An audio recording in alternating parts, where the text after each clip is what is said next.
Cole Bennett had buried 3 men on this land. 2 of them were his parents. The third was the old version of himself, the man who once believed that love and happiness belonged to luckier souls. April 1875, the Colorado sky hung low and heavy, pressing down on Prairie Wind Ranch like a promise of rain. Cole stood on the ridge overlooking his domain, 15 square miles of grazing land his father had carved from wilderness 20 years ago. Below 500 head of cattle dotted the valley, their dark shapes moving slow against spring grass.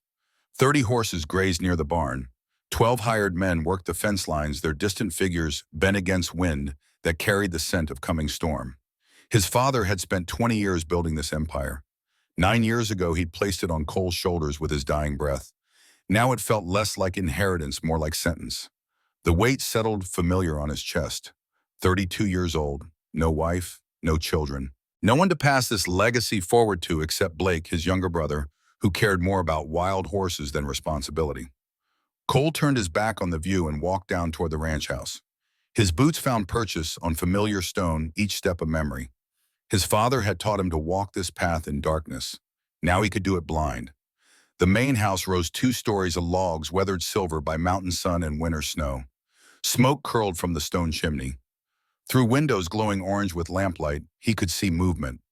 Mrs. Henderson, the housekeeper, preparing breakfast. The ranch hands would arrive soon, hungry men with calloused hands and simple needs. Cole pushed through the door into warmth and the smell of coffee. Blake sat at the head of the long table, boots propped on another chair, grinning at something one of the hands had said. 24 years old and still acting like the world owed him adventure. "Morning, brother," Blake called out, that easy smile never leaving his face. "Sleep well," Cole grunted, pouring coffee from the pot Mrs. Henderson had left warming. The bitter heat felt good going down. Mrs. Henderson emerged from the kitchen, wiping flour from her hands. 50-something with silver hair, pulled tight, and eyes that missed nothing. "Mr. Bennett," she said, addressing Cole, with the formality she'd maintained since his father died, "we need to discuss the cook situation. Old Jack quit last week, said his back couldn't take it no more." She fixed Cole with that look that had made him squirm as a boy. "We need someone who can feed 12 men 3 times a day, and soon." Cole nodded, mind already calculating. Spring roundup started in 2 weeks. Men worked harder on full bellies. "I'll find someone in Silverton." "Better make it today," Mrs. Henderson said. "I can manage breakfast, but I've got too much else to handle." Blake swung his feet down, leaning forward with sudden interest. "I'll ride with you. Need to pick up supplies anyway." Cole knew what supplies meant. Whiskey and women, probably in that order. But he nodded. Sometimes it was easier to have Blake where he could see him. The morning passed in the rhythm Cole knew by heart. Check the horses, walk the near pastures. Talk to Peterson, his oldest hand, about the fence line work. The man was 60, had worked for Cole's father before Cole was born. His weathered face held more wisdom than most books. "Boss," Peterson said, squinting at the western sky. "Storm's coming, big one from the look of it." Cole followed his gaze. Dark clouds massed over the peaks, heavy and bruised. "How long?" "Tonight, maybe tomorrow. Could be rough." "Get the men to secure everything. Bring the horses in close." Peterson nodded and walked away, his bow-legged gait familiar as family. By noon, Cole and Blake were riding towards Silverton. The town lay 15 miles east, nestled in a valley where 3 creeks met. It had grown in the 5 years since silver was found in the mountains. What started as a mining camp now had a main street, a bank, 2 saloons, a church, and enough decent folks to make it almost respectable.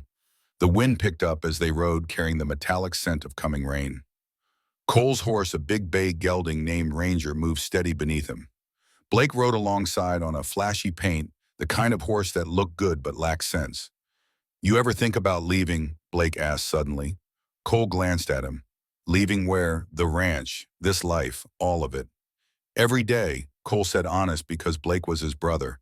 "Then I remember it's all we've got." Blake fell silent. That was the difference between them. Cole felt the weight of what they'd inherited. Blake felt the weight of what it might have on. Thunder rumbled distant as they reached Silverton's outskirts. The main street bustled with afternoon traffic. Wagons loaded with ore from the mines. Merchants sweeping boardwalks. Women in good dresses hurrying between shops. Cole tied Ranger outside the general store and stepped under the awning just as the first drops began to fall. Large, heavy drops that promised deluge. That's when he saw her, a young woman huddled against the store's wall, clutching a worn shawl tied around her shoulders. She couldn't have been more than 22, with dark hair escaping from a simple bun and green eyes that looked out at the street with something harder than fear. Determination, maybe, or desperation wearing determination's face. What struck Cole wasn't her beauty, though she was beautiful in a quiet way that made him think of wildflowers in high meadows. What struck him was her posture, straight-backed, chin lifted.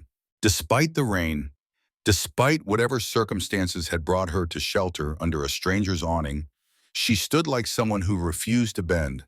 Then she shifted, reaching for a bag at her feet, and Cole saw it. The twist in her left leg, the way she compensated weight carried different. "You best get inside before you catch your death," Mr. Daniels called from the doorway. The old shopkeeper had kind eyes set deep in a lined face. "Can't have folks drowning on my porch." "Thank you, sir," the woman said, her voice carrying strength that matched her spine. "But I haven't the money for a room just yet. I've come for work." She paused, lifting her chin another fraction. "My cousin mentioned there might be opportunities here." Daniel's expression shifted to something Cole had seen too often. Pity.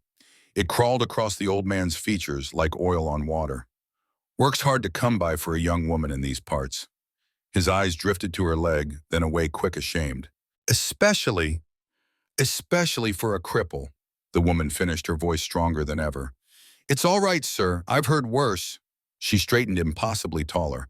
"I can cook, clean, sew, and I read and write better than most school teachers. I just need a chance." Cole found himself stepping forward before he'd decided to move. "Mr. Daniels," he said, "got those supplies ready? We need to head back before this gets any worse."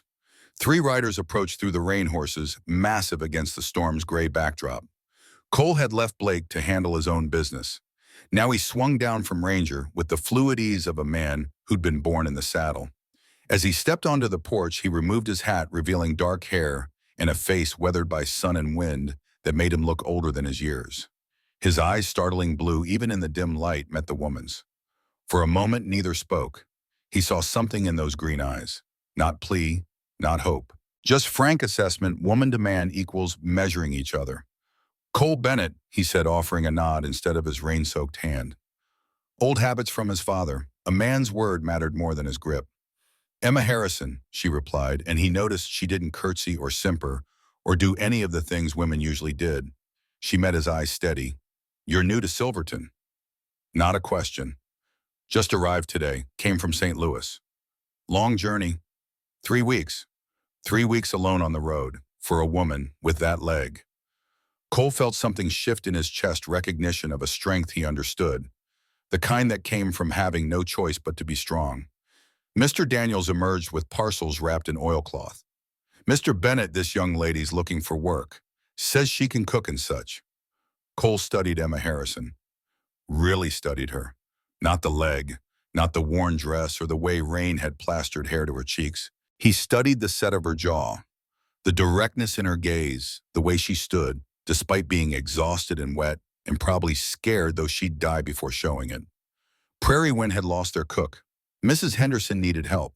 These were facts. But something else decided him. Something about the way this woman refused to flinch under his examination. The way she looked at him like she could see past the silence and the scars to whatever lived underneath. "Lost our cook last month," he said. "Ranch work is hard. Days start before dawn and end long after dark." "I'm no stranger to hard work, Mr. Bennett." Emma lifted her chin. "And I don't expect special treatment." A ghost of a smile touched his lips. First real smile, and he couldn't remember how long. "Didn't think you would." He glanced at the sky. The storm was getting worse, rain coming harder now, turning the street to mud. "You got somewhere to stay tonight." Emma hesitated. Pride and necessity whirred across her face. Pride lost. "Not yet." Cole didn't wait for more. He turned to where he'd left his horse. "Blake," he called to his brother who'd emerged from the saloon across the street. "Head back and tell Mrs. Henderson we've got a potential new cook. I'll bring Miss Harrison along." "Mr. Bennett," Emma protested, "I haven't agreed to anything." "True enough." He retrieved a second horse from the hitching post, a gentle-looking mare. "But you need shelter tonight, and we need a cook." Seems like a fair arrangement for now. He saw her weighing it, saw the calculation. A stranger's ranch versus a night in the rain with no money and no prospects. Can you ride? He asked. Emma swallowed. Not well, and not with... She gestured vaguely at her leg, the first acknowledgement she'd made of it. Cole nodded, seemingly unbothered. He gathered her meager belongings, a single worn bag that told its own story, and secured it to the mare. Then, with surprising gentleness for a man his size, he helped her mount his own horse before swinging up behind her. Hold tight, he murmured, his breath warm against her ear, as his arms came around her to take the reins. As they rode out of town, Emma found herself pressed against the solid warmth of his chest, wondering if she'd made a terrible mistake or the best decision of her life. The rain fell steady as they left Silverton behind. Cole kept Ranger to a walk, partly for the conditions, partly because he could feel Emma's tension. She held herself rigid, trying not to lean into him, trying to maintain some distance in a situation that allowed none. Relax, he said after a mile. Horse can feel your nerves. I don't make a habit of riding with strange men, she replied, voice tight. Fair point. He adjusted his grip on the reins, which meant adjusting his arms around her. But I'm not strange, just quiet. She made a sound that might have been a laugh. How far is your ranch? 15 miles. We'll be there by dark if the storm doesn't get worse. They rode in silence for a while. The rain soaked through Cole's duster, but he kept Emma mostly dry by angling his body as windbreak. He found himself noticing things. The way she smelled faintly of lavender despite days on the road. The competent way her hands gripped the saddle horn. No panic, just caution. The straightness of her spine even now. Your father's ranch, she asked eventually. Was. He died 9 years ago. Left it to me and my brother. I'm sorry. Don't be. He lived the life he wanted. More silence. Then Emma said, my parents died when I was 16. Influenza. Cole nodded against the rain. Hard age to lose them. Any age is hard. True enough. The landscape opened up as they climbed out of the valley. Mountains rose on all sides, their peaks hidden in cloud. This was big country, the kind that made men feel small and either broke them or made them stronger. Cole had been born to it, knew its moods like he knew his own heartbeat. It's beautiful, Emma said softly, and he heard genuine wonder in her voice. It grows on you. He pointed ahead where a break in the clouds showed a glimpse of sunset gold and crimson bleeding across the western sky. My father brought us here when I was 12. Blake was 4. It was wilderness then. Took years to build what you'll see. You must be proud of what you've accomplished. The word struck something in Cole's chest. Proud. Was that what he felt, or just tired? It's something, he said finally. As they crested the final ridge, Prairie Wind Ranch spread below them. The main house with its wide porch, the barn and outbuildings, the corrals holding horses. Even in rain and fading light, it looked solid, permanent, the kind of place that would outlast the men who built it. That's home, Cole said, and something in his voice made it sound like confession and resignation all at once. Emma drew a breath. It's more than I expected. Good or bad? Good. Definitely good. They rode down to the main house. Light spilled from windows, promising warmth. As they approached, a figure emerged onto the porch. Mrs. Henderson, arms crossed, expression unreadable. Cole dismounted first, then reached up to help Emma down. His hands spanned her waist easily. For a moment, he held her suspended, feeling the fragility beneath all that strength. Then he lowered her carefully to the ground. Emma winced slightly as her bad leg took weight. Just a flicker across her features, quickly controlled. We'll get you settled inside, Cole said, noticing but not mentioning. His father had taught him that kindness sometimes meant seeing things and saying nothing. Miss Henderson approached, eyes already assessing Emma with the thoroughness of a drill sergeant inspecting recruits. So you're the potential cook? Yes, ma'am. Emma met her gaze without flinching. Amamwa, Emma Harrison. Can you make a decent stew, girl? Yes, ma'am, and bread pies and just about anything else you might want. Mrs. Henderson's mouth twitched. Might have been approval. We'll see about that. Come along then. Emma gathered her skirts, careful with her leg, and followed Mrs. Henderson toward the house. Cole watched them go, watched Emma's determined gait, the way she refused to hurry despite the rain, because hurrying would mean showing struggle. Blake appeared from the barn, grinning. She's pretty. She's a cook, Cole said. Can be both. Cole shot his brother a look. She's off limits. Blake's grin widened. Interesting. You've known her all of an hour and already she's off limits. Don't start. Wouldn't dream of it. Blake clapped Cole on the shoulder. But that's the most alive I've seen you look in years. Cole wanted to argue, couldn't. So he turned and led Ranger toward the barn, leaving Blake laughing in the rain. Inside the house was warm and smelled of coffee and wood smoke. Mrs. Henderson was showing Emma the kitchen, a spacious room with a massive cast iron stove and ample workspace. Through the doorway, Cole could hear their voices. Kitchen's through here. You'll be cooking for Mr. Bennett, his brother, and about 10 ranch hands depending on the season. Breakfast at dawn, dinner at noon, supper at 6. You'll have Sundays to yourself. That's more than fair, ma'am. Your room's off the kitchen. A pause. Not much, but it's private. Cole stepped into the kitchen doorway just as Mrs. Henderson opened a small door, revealing a tidy room with a narrow bed, chest of drawers, and a window looking toward the mountains. Simple. Clean. More than most hired help got. Emma's face transformed. It's perfect, Mrs. Henderson nodded, pleased despite herself. Wages are $20 a month plus room and board, if that suits you. It was more than Emma had dared hope for. Cole could see it in the way her eyes widened and the slight tremor in her voice when she said, "It suits me very well." Good, Mrs. Henderson looked at Cole. We'll try it for a month, see how it works out for both of us. After she left to finish evening preparations, Cole lingered in the kitchen doorway. Emma stood by the window, looking out at the rain and mountains beyond. Mr. Bennett, she said without turning, why did you hire me? Honest question deserved honest answer. Mrs. Henderson needed help. You needed work. You didn't even ask if I could cook.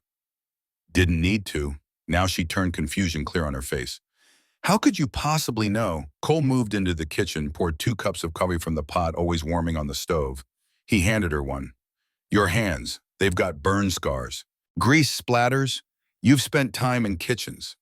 Emma looked down at her hands, surprised he'd noticed something so small. Also, Cole continued, you came 3 weeks alone from St. Louis to a mining town because your cousin said there might be work. That's not desperation. That's determination. He met her eyes. Determined people figure out how to do what needs doing. She studied him over the rim of her coffee cup. You're not what I expected. What did you expect? I don't know, but not this. Cole almost smiled. Get some rest, Miss Harrison. Morning comes early. He turned to leave, then paused at the door. One more thing. That leg of yours, does it pain you much? The directness of the question asked without pity or judgment startled her. Most people pretended not to notice or avoided the subject entirely. Some days are worse than others, Emma answered honestly. Rain makes it ache, standing too long as well. But I've learned to manage. Cole nodded thoughtfully. There's a stool by the pantry. Use it when you need to. No sense suffering needlessly. Before she could respond, he was gone, his bootsteps fading down the hall. Emma stood alone in her new kitchen, in her new life, holding coffee a stranger had poured her, and for the first time in months, she felt something dangerous bloom in her chest. Hope. The next morning came dark and early, just as Cole had promised. Emma woke to Mrs. Henderson's brisk knock, the sky outside her window barely lightening to gray. Despite exhaustion from travel and the strangeness of a new bed, she dressed quickly. The small mercy was her room's proximity to the kitchen. Minimal walking before she'd had time to work the stiffness from her leg. Men will be in soon, Mrs. Henderson said by way of greeting. Coffee's brewing. They'll want eggs, bacon, biscuits, and potatoes.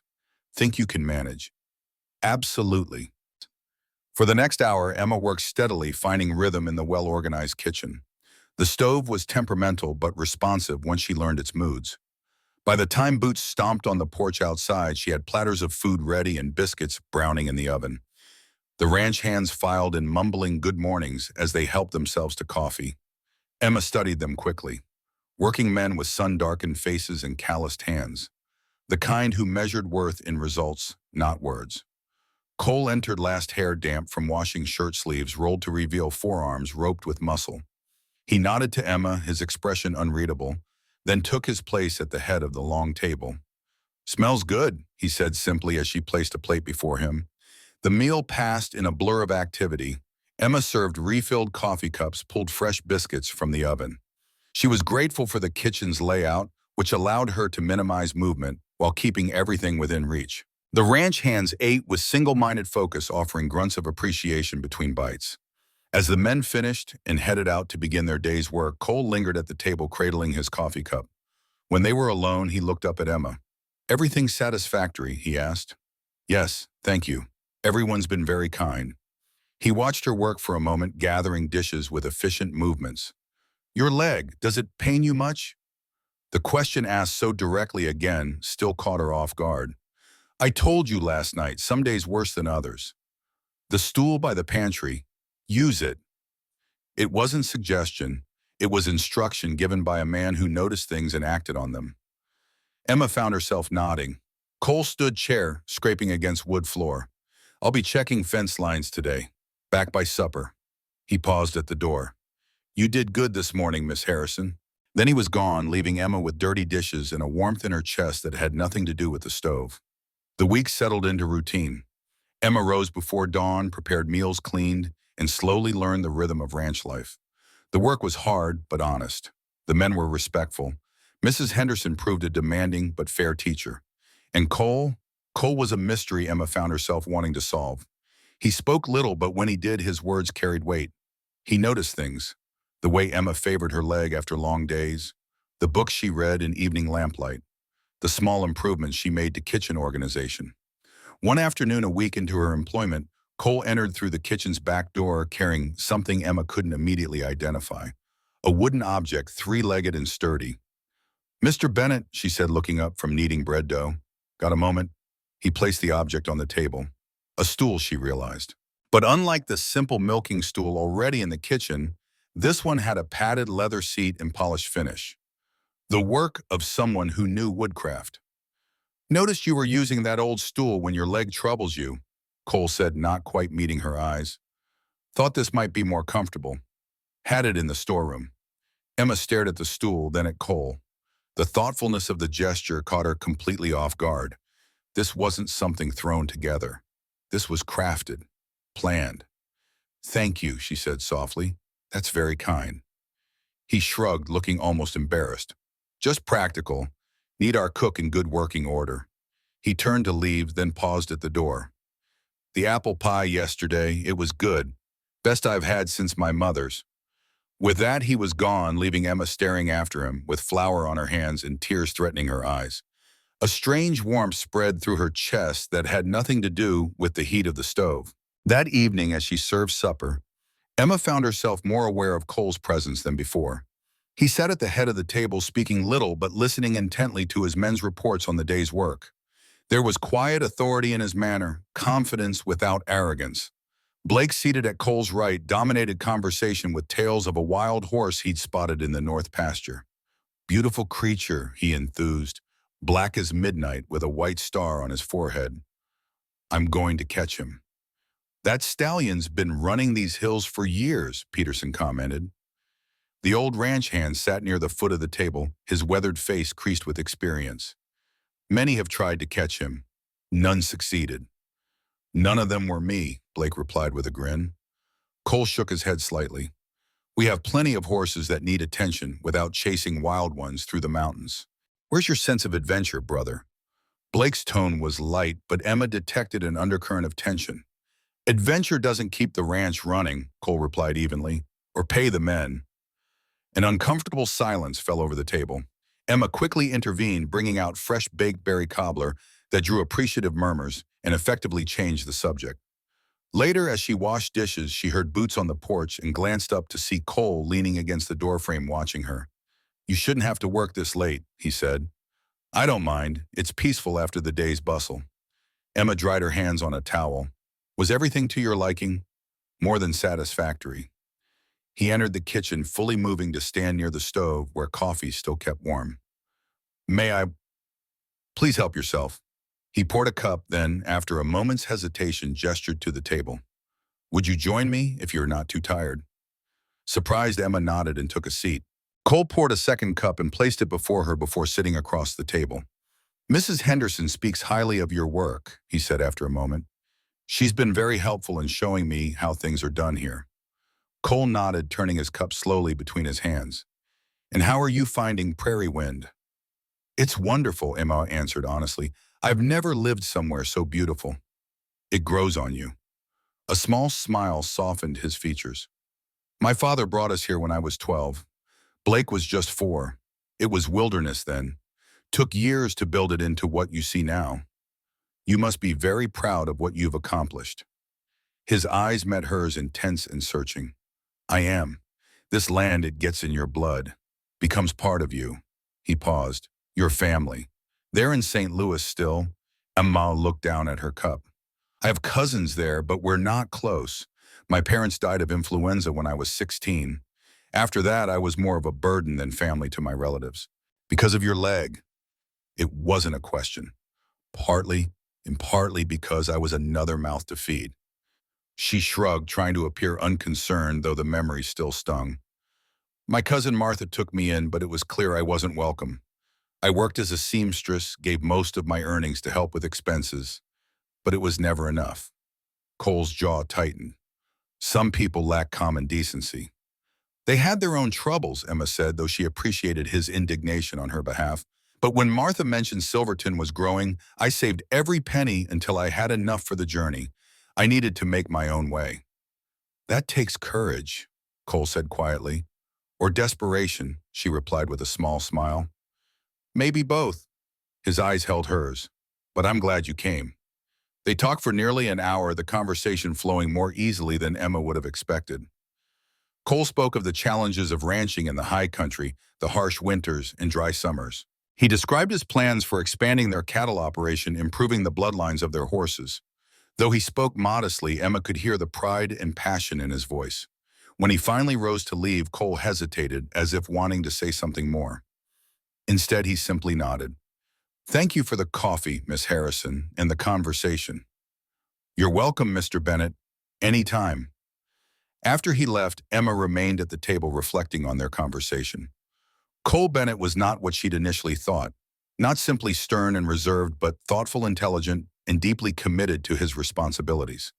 And she admitted to herself more handsome than she'd allowed herself to notice, especially when that rare smile transformed his face. But such thoughts were dangerous. A man like Cole would want a whole woman, not one with a twisted leg who could never be a proper rancher's wife. And regardless of his kindness toward her, she'd seen no indication that he viewed her as anything more than an employee. Still, as she readied for bed that night, Emma found herself humming a tune her mother used to sing. Something she hadn't done in years. The next days brought clear skies and the promise of warmth after weeks of spring chill. Emma settled deeper into ranch life, finding satisfaction in her work. The kitchen became her domain, a place where her leg mattered less than her skill with flour and butter.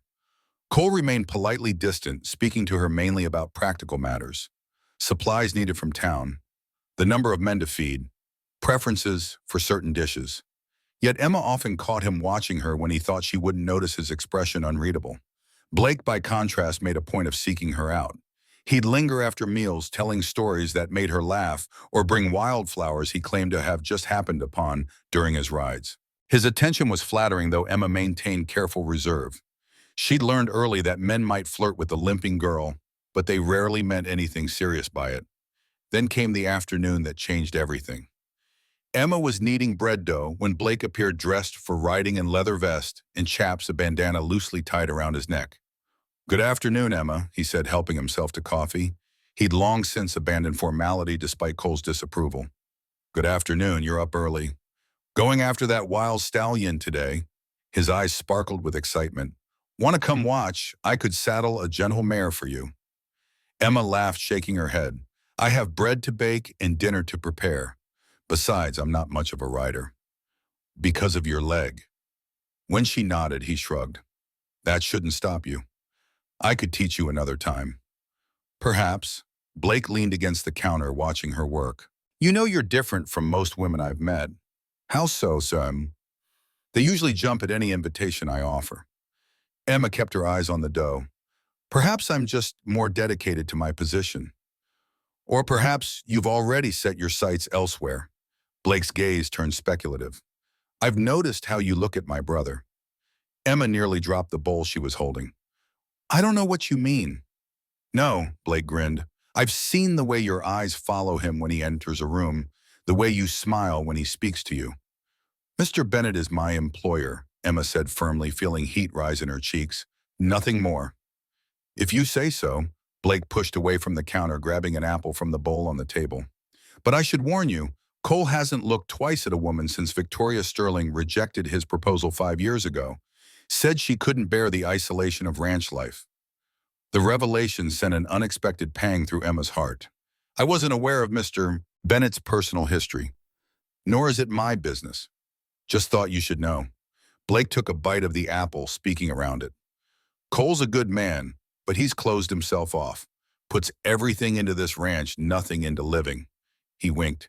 Me, on the other hand, I believe in enjoying life while you can. Before Emma could respond, the back door opened and Cole entered. His eyes narrowed slightly at the twist of his brother lounging in the kitchen. Thought you'd be saddled up by now, he said. Peterson and Riley are waiting.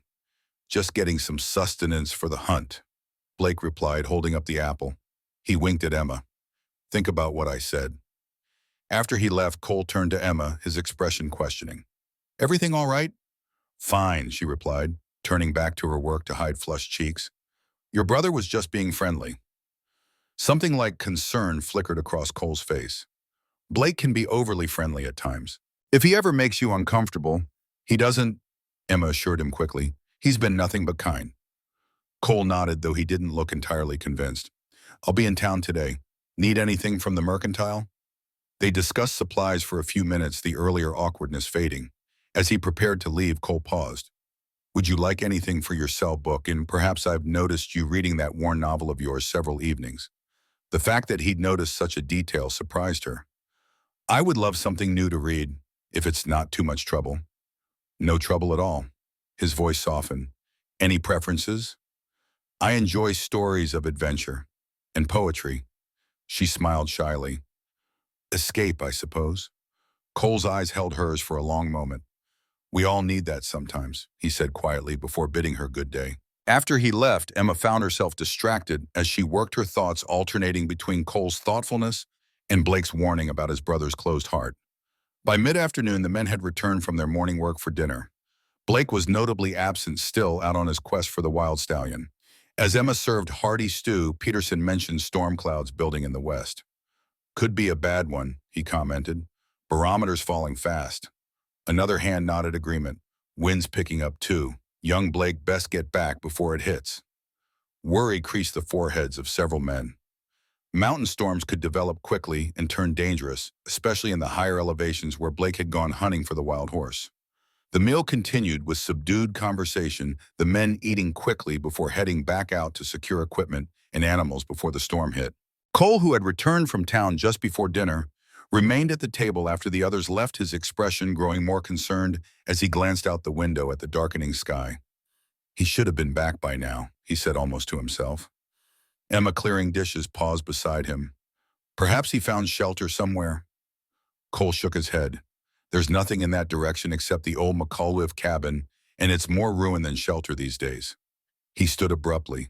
I'm going to look for him. But the storm is exactly why I need to find him.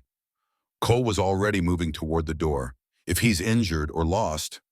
Emma followed him onto the porch where wind whipped at her skirts and loosened tendrils of hair from her bun.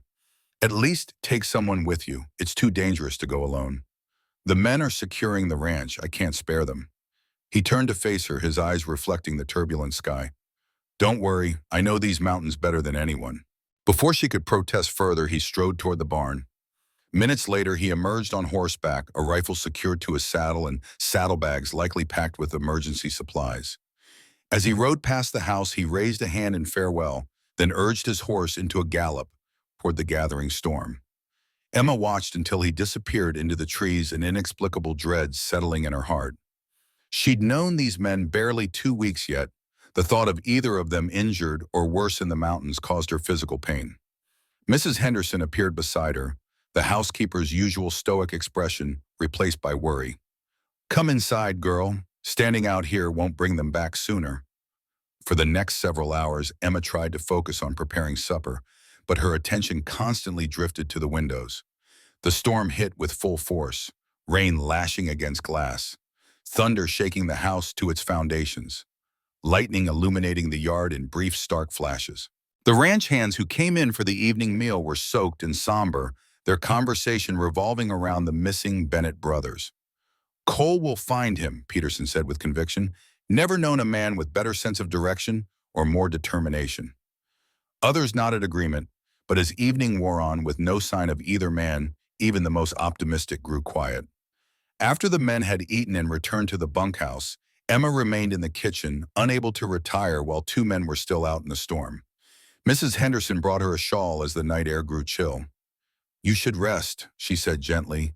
"There's nothing you can do now but pray." "I'll just wait a little longer," Emma replied, settling onto a chair near the window. The housekeeper sighed. Stubborn girl. But she bustled about preparing tea, then sat across from Emma. "You've grown fond of them, haven't you, the brothers?" Emma stared into her teacup. "They've both been kind to me in different ways." "I'd wager." Mrs. Henderson's shrewd eyes studied her. "Blake's charm is easy to like. Cole's harder to know, but worth the effort." "It doesn't matter," Emma said softly. "I'm just the cook." "Nonsense. I've seen how the elder Mr. Bennett looks at you when he thinks no one's watching. Like a man seeing sunlight after a long winter." Emma shook her head, not allowing herself to hope. "You're mistaken. Why would a man like him look twice at someone like me?" Mrs. Henderson's expression softened. "Because he sees what I see. A strong young woman with more courage and kindness than most people possess. That leg of yours doesn't define you, girl, no matter what others have made you believe." Before Emma could respond, the sound of hoofbeats penetrated the storm's roar. She was on her feet instantly, hobbling to the door, despite pain in her leg after sitting so long. Through sheets of rain, she could make out a single horse approaching a dark figure slumped in the saddle. As it drew closer, she saw it was Cole's mount, but he wasn't riding alone. Another form was draped across the saddle in front of him, Blake apparently unconscious. Emma called for help. Ranch hands emerged from the bunkhouse, rushing to assist. They helped Cole dismount, then carefully lifted Blake from the horse. In the light spilling from the doorway, Emma could see blood matting Blake's hair and soaking Cole's shirt.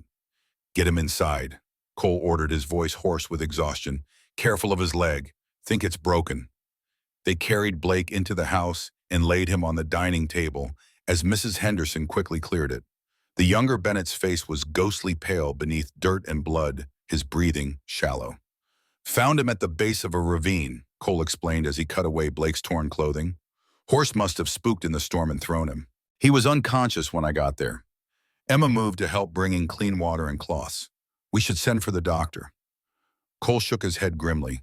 No one could make it to town in this storm, and by the time they reached the doctor and brought him back, he didn't finish the sentence, but his meaning was clear. For the next hour, they worked to clean and treat Blake's injuries. His right leg was indeed broken, the bone, thankfully not protruding through skin. Cole, with Peterson's help, set it as best they could, using pieces of a wooden crate as splints. The head wound was their greatest concern, a deep gash that continued to seep blood despite their efforts to staunch it. Through it all, Blake remained unconscious, occasionally moaning but never waking. When they'd done all they could, Cole had the men carry his brother upstairs to his bedroom. As they left, Cole sank into a chair at the now cleared table, his face haggard with worry and fatigue. Emma brought him a towel for his rain-soaked hair and a cup of hot coffee laced with whiskey. "You should change it to dry clothes before you catch your death," she said softly. He looked up at her, his blue eyes dark with emotion. "I almost didn't find him. If I'd been even an hour later." "But you weren't." Emma knelt beside his chair. "You found him, and he's alive because of you." Cole ran a hand over his face. "He never should have been out there alone. I knew that storm was coming. I should have insisted he take someone with him." "Blake makes his own choices," Emma said gently. "From what little I know of him, I doubt he would have listened even if you had insisted." A ghost of a smile touched Cole's lips. "You've got him figured out already." The smile faded. "But he's my responsibility. Has been since our parents died." "You were hardly more than a boy yourself then," Emma reminded him. Cole's eyes met hers, vulnerable in a way she hadn't seen before. "Thank you for that, and for your help tonight. I did very little." "You were here," he said simply. That mattered.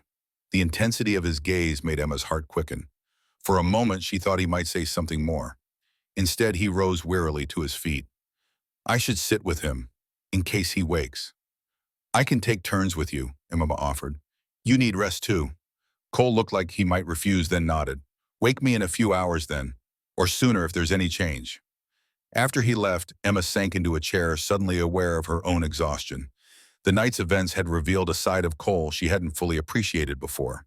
His unwavering courage, his devotion to his brother, the depth of his sense of responsibility. She found herself admiring him even more, and that realization brought both warmth and disquiet. The house settled into quiet, broken only by rain against windows and the occasional creak of old wood. Emma sat in the dim kitchen, watching shadows dance across walls, and allowed herself to wonder just for a moment what it might be like to have a man like Cole Bennett look at her not as an employee but as something more. Then she pushed the thought away, reminding herself of reality. She was the cook, nothing more. To imagine otherwise was to court heartbreak. But as she finally rose to check on Blake and relieve Cole from his vigil, Emma's hand strayed to the locket at her throat, her mother's last gift, and she allowed herself one small hope. Perhaps, just perhaps, in this wild and beautiful place, she might find something she'd never dared dream of. Home. The week following Blake's accident passed in a blur of anticipation and nerves. Emma found herself paying extra attention to her appearance each morning, pinching color into her cheeks, arranging her hair more carefully than usual. She caught Cole watching her more openly, now his gaze warm with admiration that made her blush like a schoolgirl. Blake, recovered enough to sit in the kitchen with his leg propped on a chair, noticed immediately. About time, he remarked one afternoon as Emma brought him fresh coffee. I was beginning to think you were both blind. Don't tease, Emma admonished, though she couldn't suppress a smile. It's just a social. Blake's expression turned serious. Mothing is just anything with my brother. He doesn't do things halfway. The day before the social, Mrs. Henderson approached Emma as she kneaded bread dough. Got something for you, she said, placing a box on the kitchen table. Been saving it for a special occasion. Inside the box lay a dress of deep blue fabric, simple but beautifully made with lace at the collar and cuffs. Emma gasped, running her fingers over the soft material. Mrs. Henderson, I couldn't possibly. Nonsense. My daughter sent it last Christmas, but it's too young a style for an old woman like me. The housekeeper's eyes twinkled. Besides, blue suits you better than me. Brings out those eyes of yours. Tears pricked at Emma's eyes. Thank you. It's beautiful. Mrs. Henderson patted her shoulder. You deserve a bit of happiness, girl. Both of you do. Saturday dawned clear and warm, a perfect late spring day. Emma spent the morning completing her usual tasks, then bathed and dressed with care. The blue dress fit as if made for her, the hem long enough to disguise the worst of her limp. She arranged her hair in a more elaborate style than usual, securing it with the tortoiseshell combs that had been her mother's. When she emerged from her room, Blake was sitting in the kitchen, his broken leg propped on a chair. He whistled appreciatively. If my brother wasn't already smitten, that dress would do the trick. Emma blushed. Is he ready? Blake grinned. Outside with the buggy and looking more nervous than I've seen him since his first cattle auction. Go easy on him. He's out of practice with courting. This isn't courting, Emma protested weakly. Blake's laugh followed her out the door. Tell yourself that, if it helps. Cole waited beside a polished buggy dressed in his Sunday best. Dark trousers, a crisp white shirt, and a vest that emphasized his broad shoulders. He'd trimmed his beard and slicked back his hair. As he turned to watch her approach, Emma felt her breath catch at how handsome he looked. His eyes widened as he took in her appearance, a look of appreciation warming his features. Miss Harrison, he said, his voice deeper than usual. You look beautiful. Thank you, Mr. Bennett. She smiled shyly. You look very handsome yourself. He offered his hand to help her into the buggy, his touch lingering as she settled onto the seat. The ride to town passed quickly, filled with easy conversation. Cole pointed out landmarks and shared stories of the early days of settlement. He seemed more relaxed than she'd ever seen him, laughing more freely, his usual reserve softened by the occasion. Silverton was transformed for the social. Bunting decorated the main street, and tables laden with food lined the area in front of the church. A makeshift dance floor had been constructed in the center of town, and a small band was already playing as couples swirled across the wooden planks. As Cole helped Emma down from the buggy, She felt a momentary pang of anxiety. Socializing had never been easy for her. Too many pitying glances, too many whispers behind hands. As if sensing her discomfort, Cole placed her hand firmly in the crook of his arm. "Shall we?" he asked, his steady gaze reassuring. With a grateful nod, she allowed him to lead her toward the gathering. People turned to look as they passed, curious about the newcomer on Cole Bennett's arm. Emma forced herself to walk as naturally as possible, though she knew her limp was more pronounced after the buggy ride. Cole introduced her proudly to everyone they met: the storekeeper who remembered her from her arrival, the banker and his wife, the blacksmith and his family. To her surprise, people seemed more interested in her connection to Cole than in her disability. Several women welcomed her warmly, asking about life at the ranch and expressing admiration for her taking on the cooking for so many men. "Cole hasn't brought anyone to a social in years," the banker's wife confided. "You must be very special indeed." As the evening progressed, Emma found herself enjoying the gathering more than she'd anticipated. The food was delicious, the company pleasant, and Cole remained attentively by her side. When the band began playing a waltz, however, she tensed. "Would you care to dance?" Cole asked, offering his hand. Emma shook her head. "I can't. My leg can support you just fine with the right partner," he finished for her. "Trust me." Before she could protest further, he led her onto the dance floor. Placing one hand at her waist and taking her other hand in his, he began to guide her in a simplified version of the waltz, supporting her weight when needed and adjusting his steps to accommodate her uneven gait. "See," he murmured as they moved slowly around the floor. "Not so difficult." Emma looked up at him in wonder. No one had ever asked her to dance before, let alone made it possible for her to do so. "How did you know we could?" "I didn't," he admitted, "but I wanted to try. Some things are worth the risk." The significance of his words wasn't lost on her. As they continued to dance, the rest of the gathering seemed to fade away, leaving only the two of them moving together in the warm evening light. When the music ended, Cole didn't release her immediately. Instead, he gazed down at her with an intensity that made her heart race. Then a voice cut through the moment like a blade. "Cole Bennett, is that really you?" Cole stiffened, his grip on Emma tightening.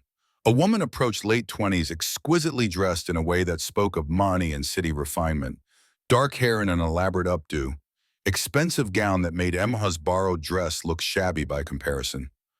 Confidence that came from knowing her place in the world. "Victoria," Cole said flatly, and Emma heard old pain in that single word. Victoria Sterling, the woman who had rejected his proposal 5 years ago. The wound Blake had warned her about. Victoria's gaze swept over Emma, lingering on her hand in Cole's arm, then dismissing her with the practiced ease of someone used to being the most important person in any room. "I've just returned to Silverton," Victoria said, her attention entirely on Cole. "Father's opening a new bank branch. Isn't it wonderful?" She touched Cole's arm with familiar intimacy. "We should catch up. It's been too long." Cole's voice was polite but cold. "Victoria, this is Miss Emma Harrison." "Emma." "Victoria Sterling." Emma extended her hand. Victoria's handshake was limp, dismissive, her eyes already turning back to Cole. "How quaint," she said, the word dripping with condescension. Cole always did have a soft spot for charity cases. Emma stiffened. Cole's jaw clenched. But Victoria was already turning away, threading her arm through Cole's free one. "You simply must tell me about the ranch. I hear you've expanded considerably." For the next 20 minutes, Victoria monopolized Cole, touching his arm, laughing at things that weren't funny, referencing shared memories with the casual cruelty of someone reminding everyone of their history. Emma excused herself and retreated to the food tables, watching from a distance. Other townsfolk watched too, whispers flowing like water around stones. Near the punch bowl, she overheard two older women talking. "Such a shame about that girl's leg," one said. "Cole's too kind for his own good, bringing her here." The other nodded. "Victoria's back, just in time it seems. She's realized what she gave up." Emma's heart sank. Old insecurities rose like floodwater. Of course Cole would prefer a whole woman like Victoria, beautiful, refined from his own world. Cole finally extracted himself and found Emma at the edge of the gathering. "I'm sorry about that," he said. "Victoria has a way of taking over spaces." Emma forced a smile.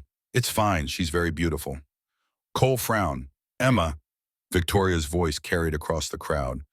Cole, come help me with this punch bowl. Emma saw the frustration in Cole's eyes. You should go, she said quietly. She seems to need you. Emma turned away before he could see the tears threatening. Cole caught her hand. Would you like to take a walk? It's a beautiful night. Emma hesitated but nodded. They strolled toward the edge of town where the noise receded and the vast expanse of star-strewn sky spread above them. Cole led her to a small bench beneath a cottonwood tree, helping her sit before taking his place beside her. For a moment, they sat in companionable silence, gazing at the stars. Then Cole turned to face her, his expression serious. I need to tell you something, Emma. The use of her first name sent a shiver through her. When you first came to Prairie Wind, I thought you were just going to be our cook. A good one, I hoped, but still just an employee. He paused, searching for words. But these past weeks getting to know you, seeing your strength, your kindness, your determination, you've become much more than that to me.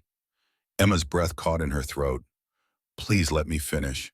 I'm not good with words like Blake is. He took her hand in his. I find myself thinking about you when we're apart, looking forward to our conversations, admiring not just your beauty, though you are beautiful, but your mind, your spirit, your heart. He moved closer, his eyes never leaving hers. I know it's soon, maybe too soon, and I know you might not feel the same, but I needed you to know that I care for you, Emma, deeply. Joy and disbelief warred within her.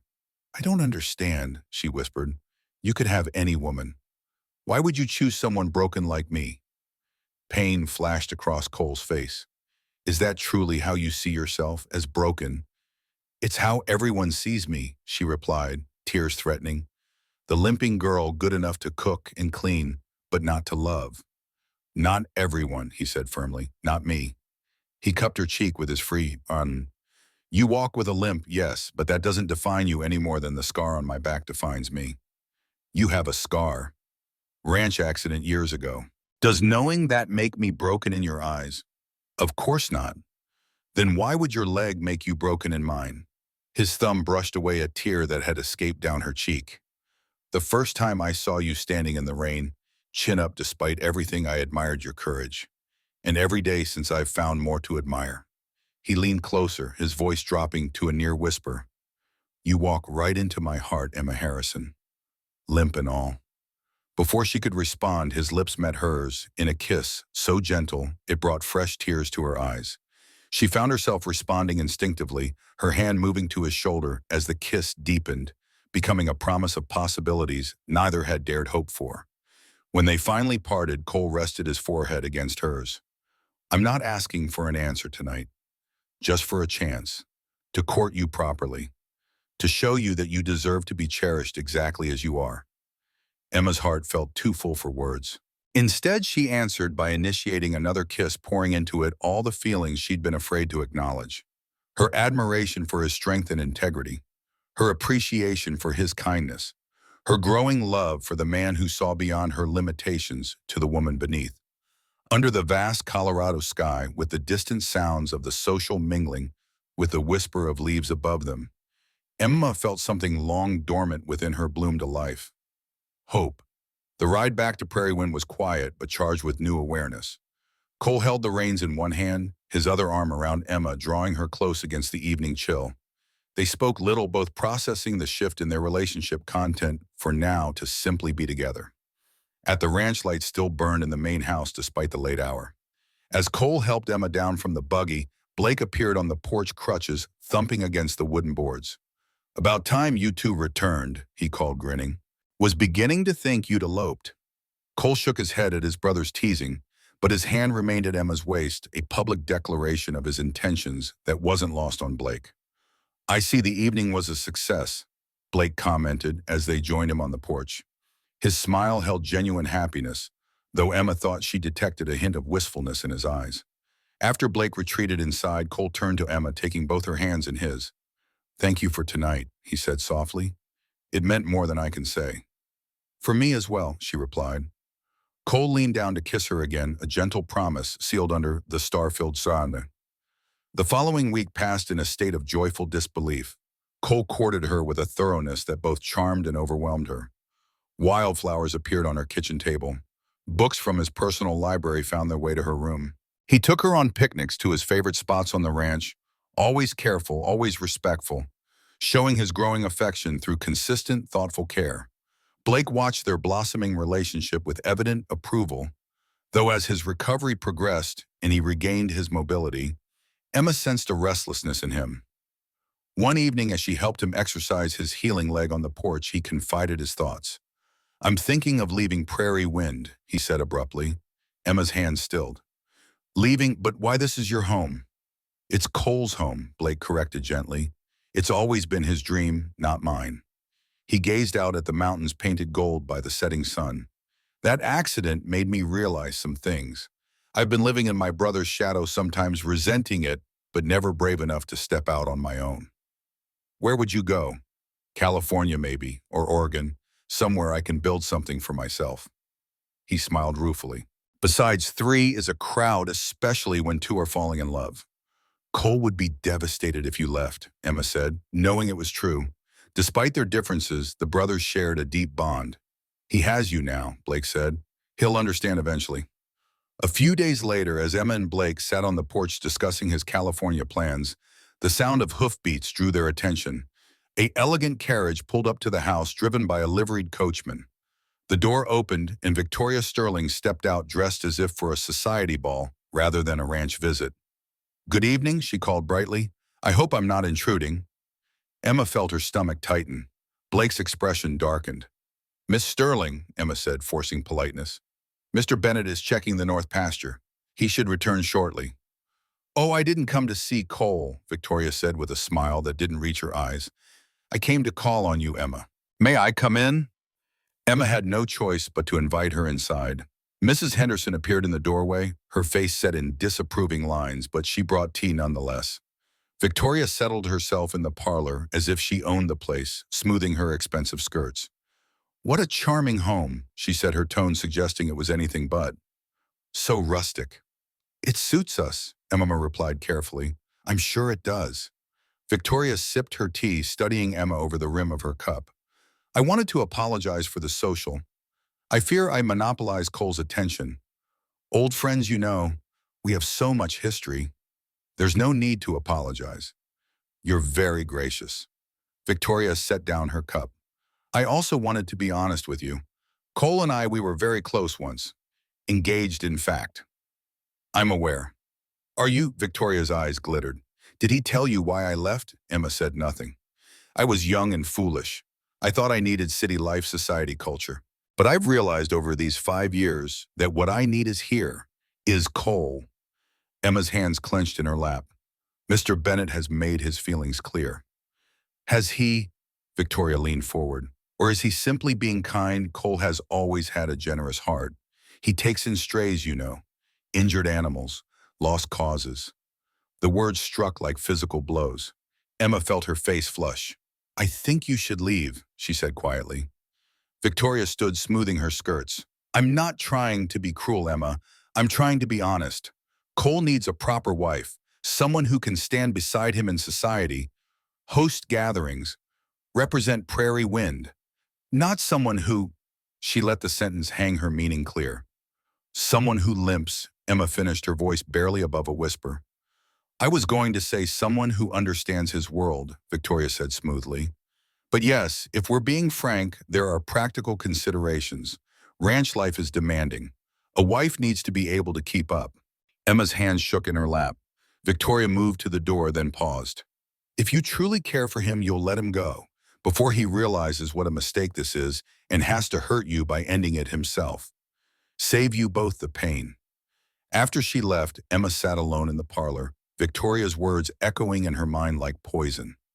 Mrs. Henderson found her there an hour later, tears streaming down her face. "That manipulative snake," the housekeeper said furiously. "You don't believe us, do you?" Emma looked up with red-rimmed eyes. "But what if she's right? What if I am just a charity case? What if Cole's too kind to tell me the truth?" Mrs. Henderson gripped her hands firmly. "Listen to me, girl. I've known Cole Bennett since he was a boy. That man doesn't do anything out of pity. When he looks at you, he sees the woman he loves. I'd stake my life on it." But Victoria's words had found the cracks in Emma's armor, the places where old wounds never fully healed. That night, unable to sleep, she made a decision. She would leave, before Cole lost his ranch, before he had to choose, before she became the burden that ruined everything he'd built. By midnight, she had packed her meager belongings. She wrote a letter by lamplight, tears blotting the ink. You showed me more kindness than I ever hoped to find, but I can't stay. You deserve someone whole, someone who can stand proudly beside you without bringing shame. Forgive me. Always, Emma. She placed it on the kitchen table where he would find it. Before dawn, she dressed and gathered her bag. She would take the early stage to Denver, then the train to St. Louis. Back to her cousins who didn't want her. Back to being invisible. But it was better than watching Cole lose everything because of her. Emma opened her door quietly, trying not to wake anyone. The kitchen was dark. She crept toward the back door, bag in hand. Then a lamp flared to life. Cole sat at the kitchen table in the darkness, the lamp now illuminating his face. Pain and fury warred in his eyes. Going somewhere. His voice was rough. Emma froze, caught. Cole stood the chair, scraping loudly in the quiet. Were you going to leave without even saying goodbye? She couldn't meet his gaze. I left a letter. A letter. His voice shook with emotion. After everything, a letter. He crossed to her in two strides. What happened? What changed? Emma kept her eyes on the floor. Nothing changed. I just realized this can't work. That's a lie. His hands gripped her shoulders, not hard but firm. Tell me the truth, Emma. She broke. Victoria came yesterday. She said I was just a charity case, that you felt sorry for me, that I'd be an embarrassment to you. And she's right. The words tumbled out through tears. Look at me, Cole. I can't walk without limping. I can't dance except when you're supporting me. I can't ride. I can't do any of the things a rancher's wife should do. Cole's expression hardened. And you believed her. Emma's tears flowed freely now.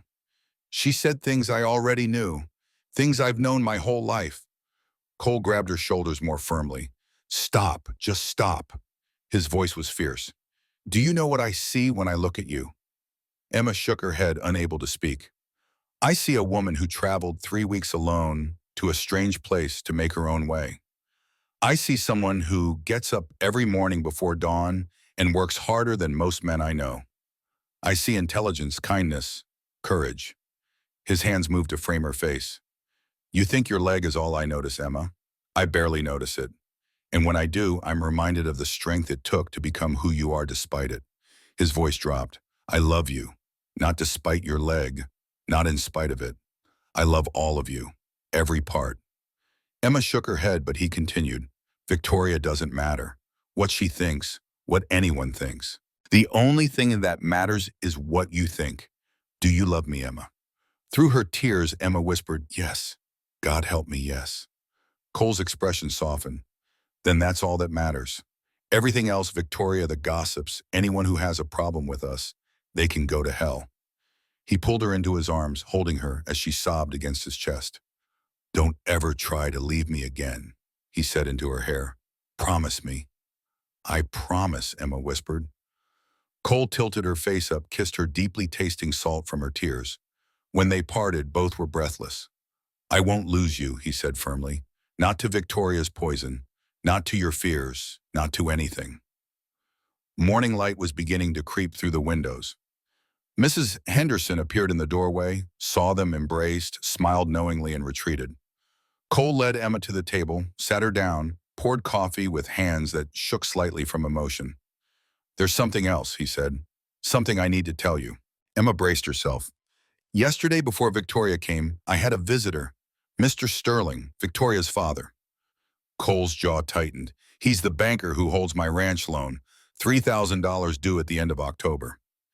Emma's heart sank. That's 6 months away. He's changed the terms. Says he's reconsidering, given market instability. Cole's eyes met hers. He's calling the loan.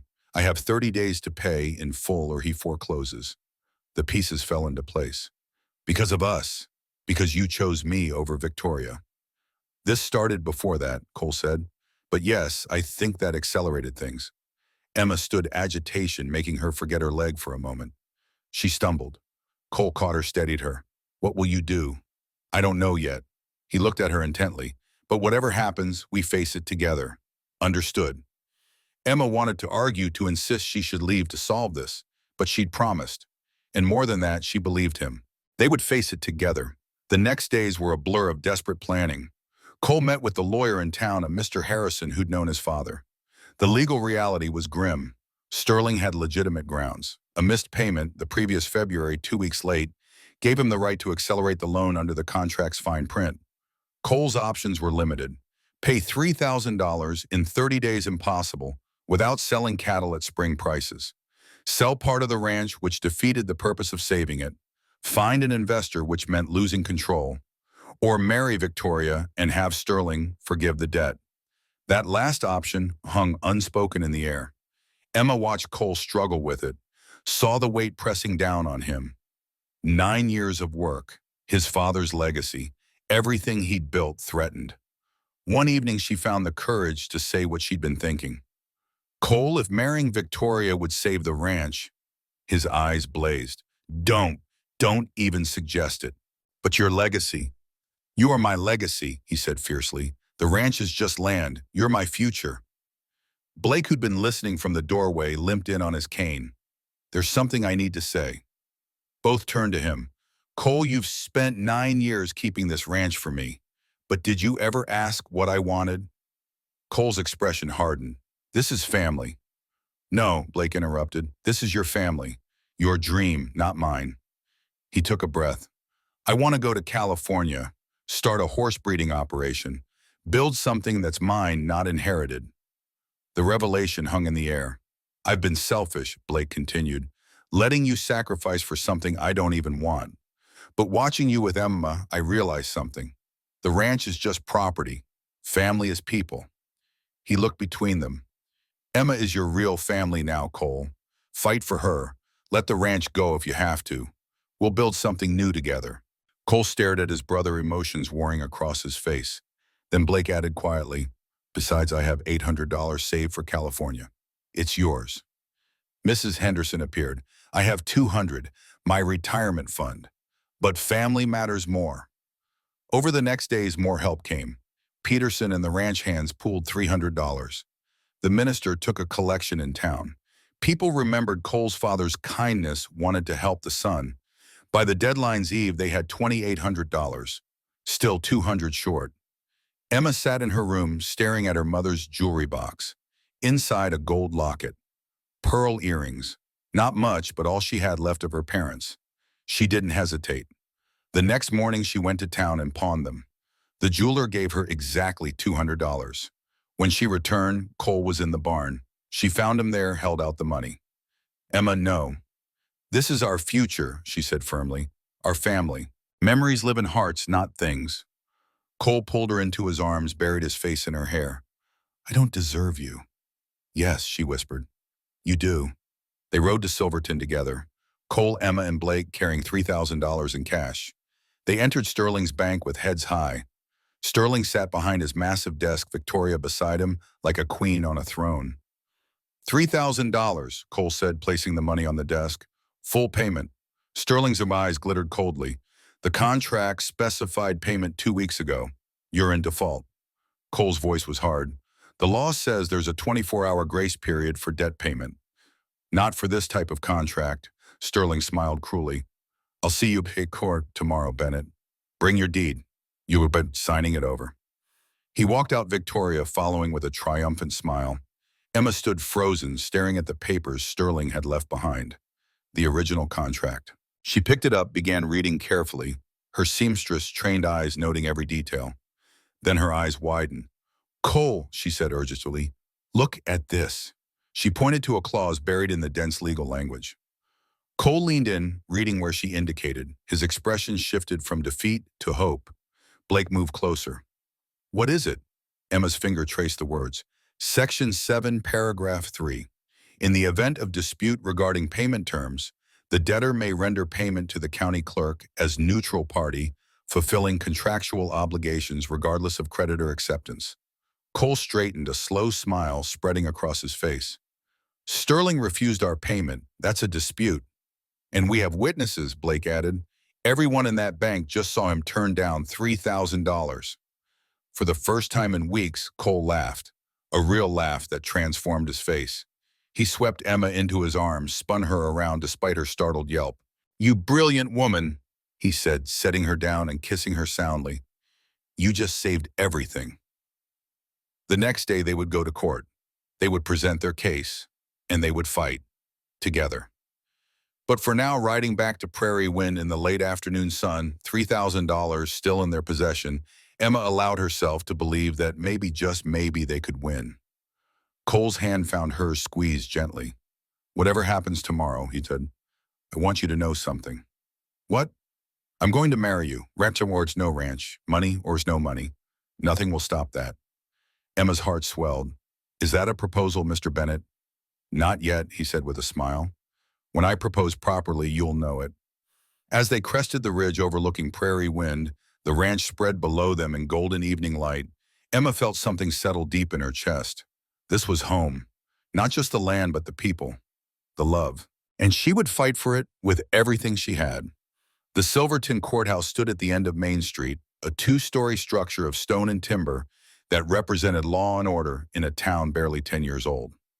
By 9 in the morning, the courtroom was packed. Word had spread fast. Cole Bennett, whose father had been one of the first settlers, was fighting to keep his ranch from the banker who tried to force his hand through his daughter.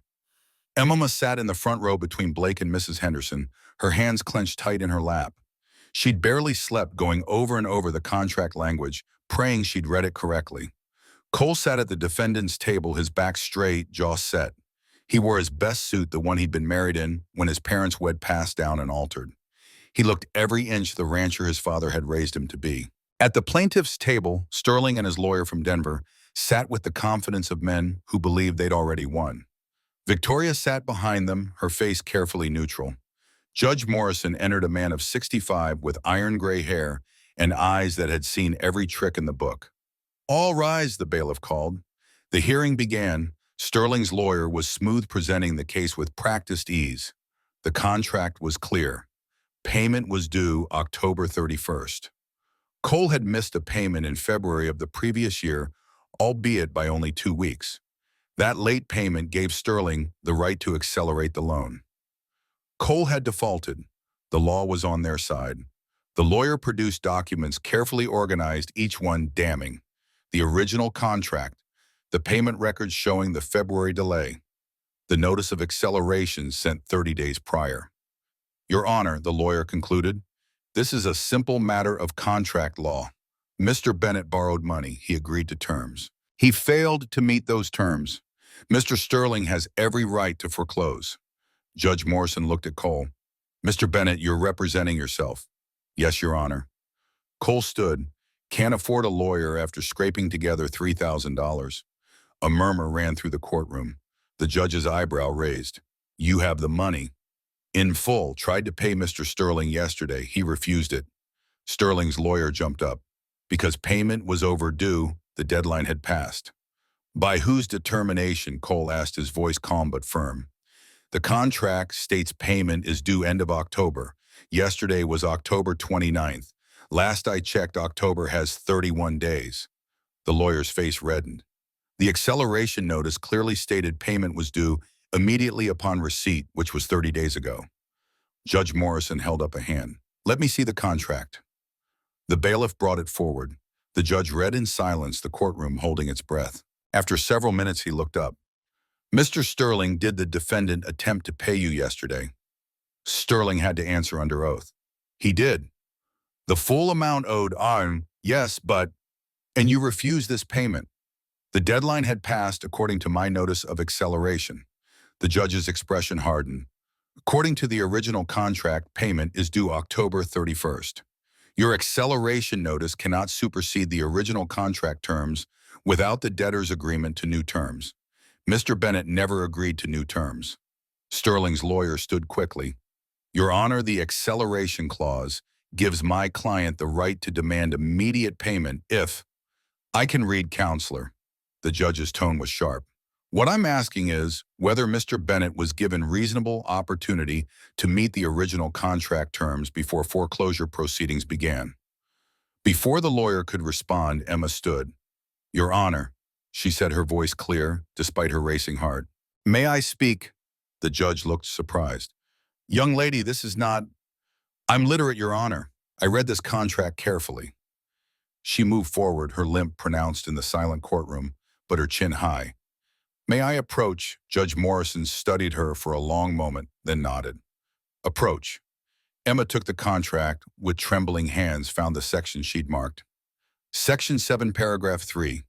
It states in event of dispute regarding payment terms, the debtor may render payment to the county clerk as neutral party, thereby fulfilling contractual obligations regardless of creditor acceptance or refusal.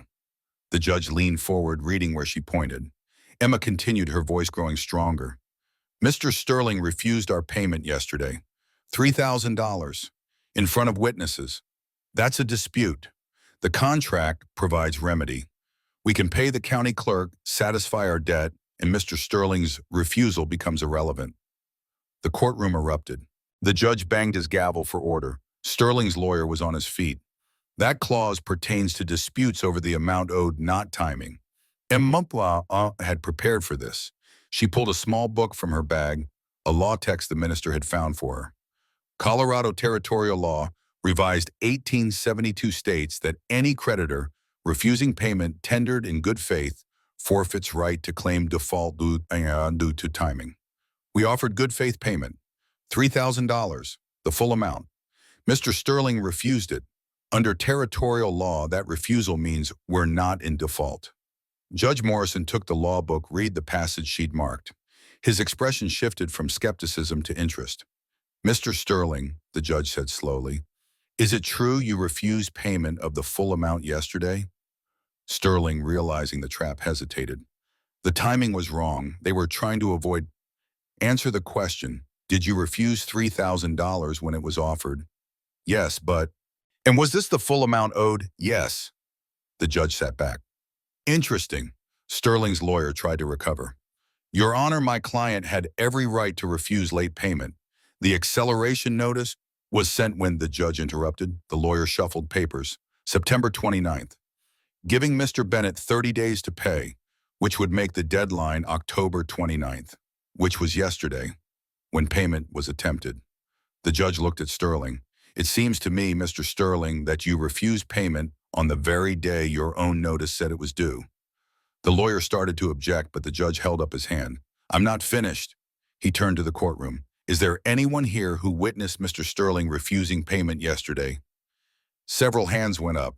Bank employees who'd been present, townspeople who'd seen the confrontation.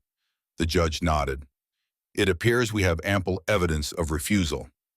He looked directly at Sterling. "Mr. Sterling, I'm going to ask you a question, and I remind you that you're under oath. Did you refuse this payment in good faith because you believed the deadline had truly passed, or did you refuse it for another reason?"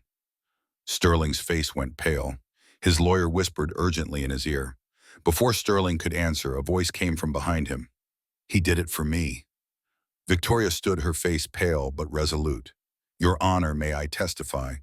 The courtroom fell silent. Sterling grabbed her arm, but she pulled away. "Miss Sterling," the judge said slowly, "you wish to give testimony?"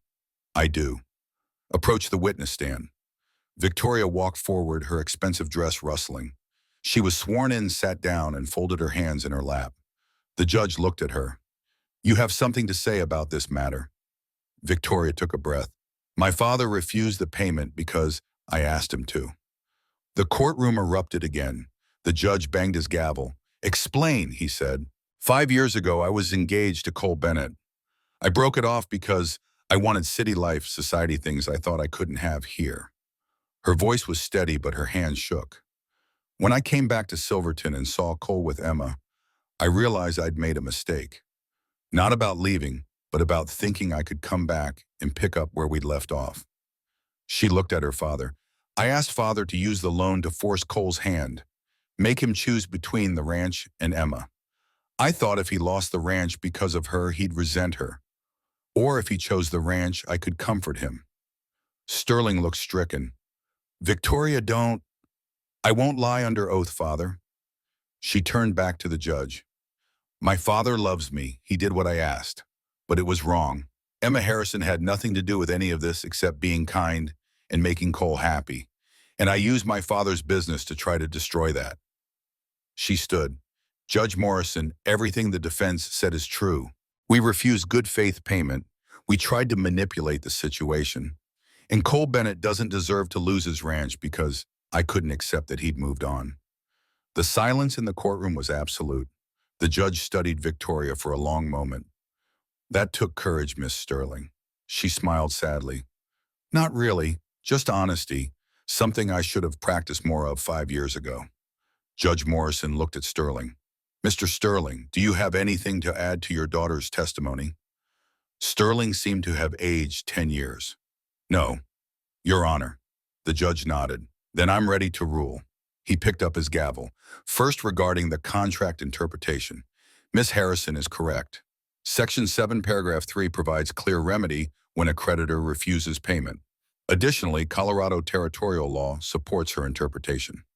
He looked at Sterling with disappointment. Second, regarding Mr. Sterling's conduct. Refusing payment in good faith, then claiming default is bad faith dealing. Your daughter's testimony confirms ulterior motive. The gavel came down. I hereby rule as follows. Cole Bennett may submit payment of $3,000 to the county clerk within 24 hours. Upon receipt, the debt shall be considered satisfied in full. The foreclosure action is dismissed. Another bang of the gavel. Furthermore, Mr. Sterling, I'm ordering a review of all your recent foreclosure actions. If I find a pattern of bad faith dealing, there will be consequences. One final bang. This court is adjourned. The courtroom exploded in sound. Cole stood frozen for a moment, then turned to Emma. She was already moving toward him, her limp forgotten in the rush of emotion. He caught her in his arms, lifted her off her feet, buried his face in her hair. You did it, he said, his voice thick. You saved everything. We did it, she corrected. Together. Blake appeared, pounding Cole's back. That was the damnedest thing I've ever seen. Mrs. Henderson was crying openly, dabbing her eyes with her apron. As the crowd surged around them with congratulations, Emma saw Victoria standing alone by the witness stand. Their eyes met. Victoria gave a small nod, acknowledgement, and apology both. Emma nodded back. No words were needed. Outside the courthouse, the minister was waiting.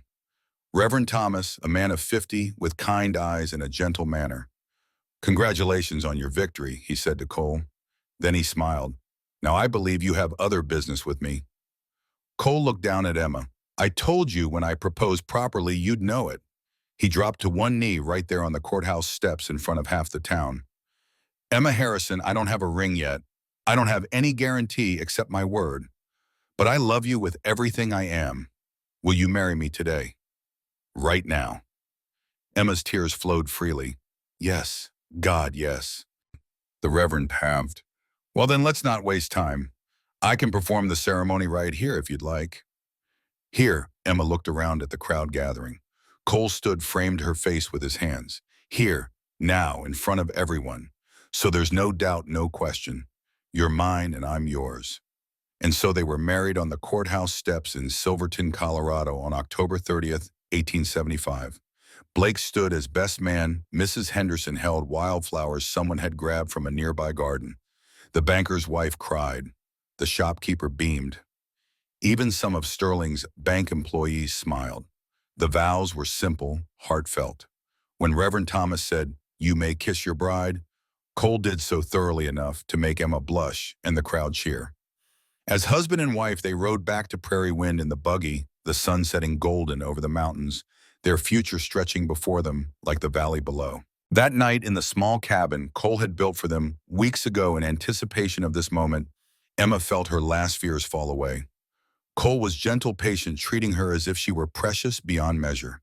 He traced the line of her leg with his fingers, kissed the twisted ankle, loved every part of her without reservation. You're beautiful, he whispered against her skin. Every inch of you. Emma, who had never felt beautiful in her life, believed him. Afterward, they lay entwined beneath quilts against the autumn chill, talking quietly of dreams and plans. I want children. Cole set his hand resting on her flat stomach. Lots of them. Emma's heart clenched with fear as she tried to hide. What if I can't? What if my leg? Then we'll adopt. Or we'll be happy with just us. He kissed her forehead. I just want you. Everything else is extra. 2 weeks later, Blake departed for California. He'd healed well, walked with barely a limp now. His bags were packed, his horse saddled. The goodbye was harder than either brother expected. You sure about this? Cole asked for the 10th time. Never been more sure. Blake clasped Cole's shoulder. You gave me a home when I needed it. Stability, a foundation. Now I need to build my own. He turned to Emma, pulled her into a hug. Take care of him. He's happier than I've ever seen him, and that's because of you. You take care of yourself, Emma said. Write often. And visit, Cole added. Family doesn't end because of distance. Blake pulled an envelope from his pocket, pressed it into Cole's hand. $500. What's left of my California fund. Start a college account for my future niece or nephew. Cole's throat worked. Blake, no arguments. Blake grinned, but his eyes were wet. Besides, I've already got clients lined up in Sacramento. Sent letters ahead. I'll be rich before you know it. The brothers embraced long and hard the way men do when words fail. Then Blake mounted his horse, tipped his hat to Mrs. Henderson and the assembled ranch hands and rode toward the mountains, toward his future. Cole stood with his arm around Emma, watching until Blake disappeared from view. He'll be all right, Emma said softly. I know. Cole pulled her closer. We all will be. Fall turned to winter. The first snow came early, blanketing prairie wind in white. Cole and Emma settled into married life with surprising ease. Their days were filled with ranch work, their evenings with quiet companionship and passionate embraces. Emma continued cooking for the hands, but she also began teaching. The minister's wife had made good on her offer. Twice a week, Emma tutored children from town in reading and writing. She discovered a fulfillment she'd always longed for. Cole watched her with pride, seeing her bloom into the woman she was always meant to be. Winter deepened. Letters came from Blake. He'd arrived safely in California. Met a woman named Sarah who trained horses. Started a small operation with 12 horses. He sounds happy, Emma said, reading the latest letter aloud to Cole by the fire. He is. Cole pulled her closer. And so am I. Spring returned, bringing wildflowers and renewal. And with it, Emma discovered she was with child. She'd suspected for a few weeks, but hadn't been certain until the doctor confirmed it. Dr. Foster, a man in his 50s who'd delivered half the babies in the county, examined her carefully. You're about 2 months along, Mrs. Bennett, he said. Conception likely happened in February. Emma's hand went to her still flat stomach. Joy and terror warred within her. Dr. Foster's expression grew serious. I need to be frank with you. Your leg, the way your hip developed to compensate it, could cause complications during childbirth. The pelvic structure isn't optimal for delivery. Emma's throat went dry. What kind of complications? In the worst case, we might lose the baby, or, he paused, or we might lose you. The words hung in the air like a death sentence. What should I do? Emita whispered. Come see me monthly. We'll monitor closely. And when your time comes, I'll be there. Mrs. Hoffman, the midwife, is very experienced. Between us, we've handled difficult births before. He patted her hand. Don't give up hope, Mrs. Bennett. Many women with conditions worse than yours have delivered healthy babies. Emma told Cole that evening. She'd debated keeping it secret, not wanting to worry him, but they'd promised honesty. His reaction was everything she'd feared and hoped for. Shock. Then joy so pure it made her cry. Then fear that matched her own. The doctor said complications are possible, she told him, because of my leg. Cole's face went pale. What kind of complications? She told him everything Dr. Foster had said. Watch the color drain further from his face. We'll see the doctor monthly, Cole said, finally, his voice tight. Follow every instruction, and when the time comes, he pulled her into his arms, held her so tight she could barely breathe. We'll get through this, he said fiercely, together. As Emma's pregnancy progressed, Cole's protectiveness intensified. He hired a young woman from town, Mary, to help with the cooking. He insisted Emma rest more, work less. Emma protested. I'm pregnant, not dying. I know, Cole said, but humor me. The summer passed. Emma's belly grew round. The baby kicked strong, making her laugh with delight and wince with discomfort in equal measure. Cole would spend evenings with his hand on her stomach, feeling their child move, wonder in his eyes. But as her body changed, her limp grew more pronounced. The extra weight, the shifted center of gravity, made walking more difficult. Old insecurities crept back in. One evening in late summer, Emma struggled to put on her shoes. Swollen feet and an inability to bend properly frustrated her to tears. "I'm so useless," she said, throwing the shoe across the room. Cole retrieved it, knelt before her, gently lifted her foot, slid the shoe on, laced it with care. "You're growing our child," he said, his hands resting on her belly. "That's far from useless. I can't even dress myself. So I'll dress you. Emma, I don't care if you can't put on shoes. I care that you're healthy, that our baby's healthy. Everything else is just details." That night, Emma felt the baby move stronger than ever, a reminder of the life they'd created together, the future they were building. A letter arrived from Blake in September. He was engaged to Sarah, the horse trainer. They were building a successful operation, had 30 horses now. He'd be coming to visit when the baby was born. "I can't wait to be an uncle," he wrote. "Tell Cole I'm proud of him. And tell Emma I'm grateful she saw in my brother what the rest of us knew was there all along." Autumn returned, painting the mountains in gold and crimson. 1 year since Cole and Emma had married on the courthouse steps. And then on the first snowfall of the season, Emma's water broke. She was in the kitchen preparing breakfast when she felt the gush of warmth. For a moment she stood frozen. Then the first contraction hit, stealing her breath. "Cole," she called, trying to keep the panic from her voice. He appeared immediately, took one look at her, and his face went pale. "It's time," she said. Cole's controlled panic would have been funny under other circumstances. He helped her to their bedroom, shouted for someone to fetch the doctor, and midwife paced like a caged animal. Dr. Foster arrived within an hour, Mrs. Hoffman shortly after. Both took one look at Emma and prepared for a long night. They weren't wrong. 20 hours into labor, Emma was exhausted beyond anything she'd imagined possible. The pain came in waves that left her gasping. Mrs. Hoffman coached her through breathing.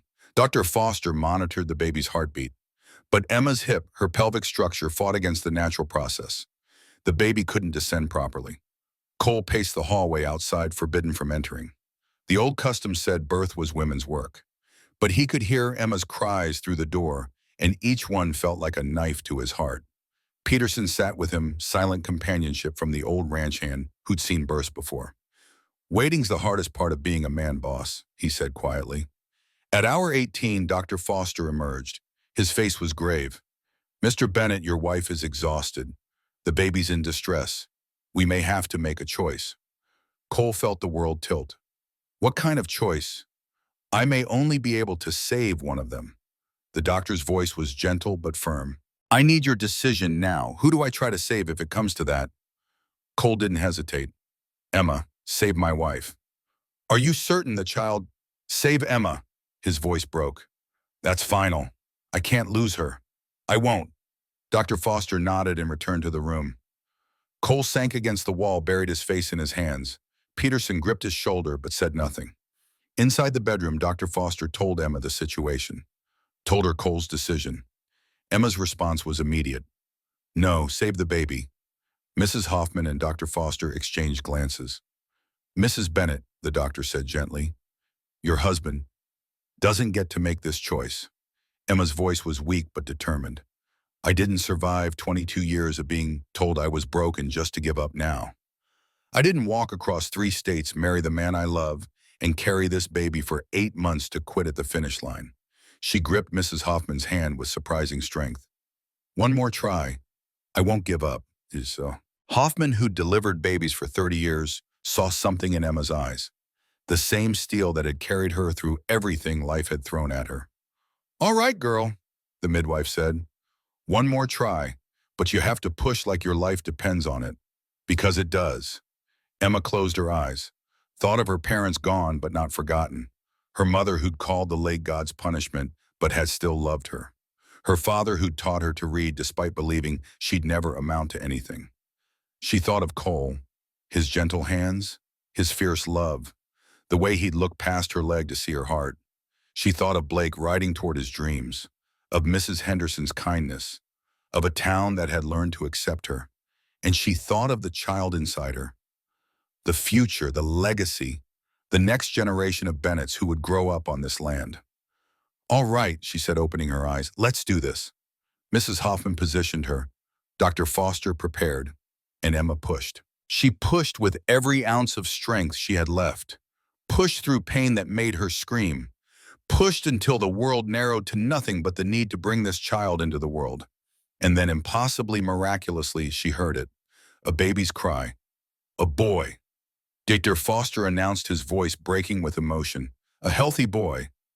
Emma collapsed back against the pillows, tears streaming down her face. Mrs. Hoffman quickly cut the cord, cleaned the baby, and moments later placed him in Emma's arms. He was perfect, tiny and red and wailing with indignation at being forced from his warm nest. Dark hair like coals, and when he opened his eyes, they were the same startling blue. Hello, little one, Emma whispered through tears. I'm your mother. Dr. Foster opened the door. Mr. Bennett, you can come in now. Cole burst through like a man possessed. His eyes went immediately to Emma, checking that she was alive whole here. Then they dropped to the bundle in her arms. He approached slowly as if in a dream, knelt beside the bed, looked down at his son for the first time. He's perfect, Emma said softly. We have a son, Cole. Cole couldn't speak. Tears ran freely down his face. He reached out with one trembling finger, touched the baby's tiny hand. Immediately, little fingers wrapped around his grip, surprisingly strong. James Blake Bennett, Cole managed finally, after my father and my brother. Emma smiled. Perfect. Cole leaned down, kissed her forehead, her cheeks, her lips. You did it. You incredible, stubborn, brave woman. You did it. We did it, she corrected, together. Foster, packing up his instruments, shook his head in wonder. In 30 years of medicine, I've never seen anything quite like that. You should have been impossible, Mrs. Bennett, but you decided otherwise. Emma looked down at James, who had stopped crying and was staring up at her with unfocused eyes. Nothing about love is impossible, Doctor. I learned that from my husband. The next weeks passed in the beautiful exhaustion of new parenthood. James was a good baby, crying only when hungry or wet. Emma healed faster than expected. Cole was a besotted father, spending every spare moment staring at his son in wonder. Letters came from Blake. He and Sarah were married. He was coming to visit in the spring to meet his nephew. Can't wait to teach him to ride, he wrote. Tell Cole he did good, real good. Winter settled in again, but this winter felt different. The cabin rang with baby sounds, laughter, hope. One evening as snow fell soft outside their window, Cole sat with Emma before the fire. James slept in a cradle Cole had built with his own hands, the wood polished smooth as silk. What are you thinking? Emma asked, leaning against her husband's shoulder. About how 5 years ago I thought my life was over, Cole said. Victoria had left. Blake was wild and reckless. The ranch was all I had, and it felt like a burden instead of a blessing. He looked down at her. Then you showed up, stubborn woman in the rain who refused to be defined by what everyone said she couldn't do. I wasn't stubborn, Emma protested. I was desperate. You were brave. He kissed her hair. And you changed everything. Made me see that a ranch is just land. Family is what matters. Love is what lasts. Emma reached up, touched his cheek. I love you, Cole Bennett. I love you, Emma Bennett. He paused. Thank you. For what? For walking right into my heart. They sat in comfortable silence, watching the fire dance, listening to their son's soft breathing. Outside, snow covered the mountains. Spring would come again, as it always did. But for now, this moment was enough. This was everything. 5 years passed like water over stones, shaping and smoothing, but never destroying. Spring of 1881 arrived with the usual Colorado drama. Snow one day, sunshine the next. The aspens began their slow transformation from bare branches to green buds. Cole Bennett, now 37, stood on the porch of the expanded cabin, watching his son teach a younger child to ride. James, 5 years old, sat confidently on a small pony, his dark hair falling into blue eyes that were pure Bennett.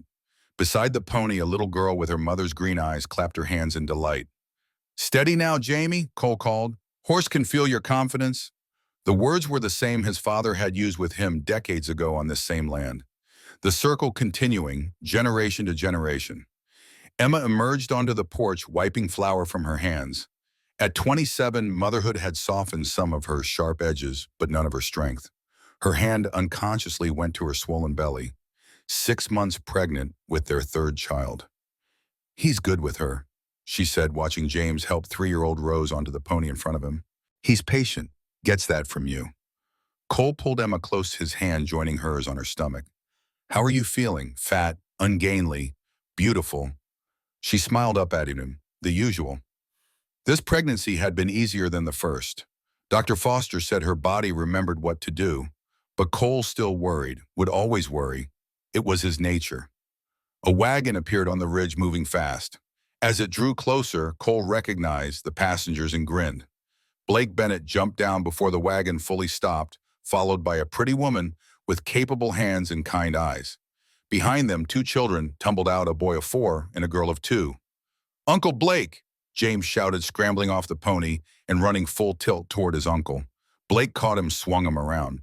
"Look at you, nearly as tall as me." "That's not saying much," Cole said, coming down from the porch to embrace his brother. They clasped each other hard the way they always did. 5 years of separation hadn't changed the bond.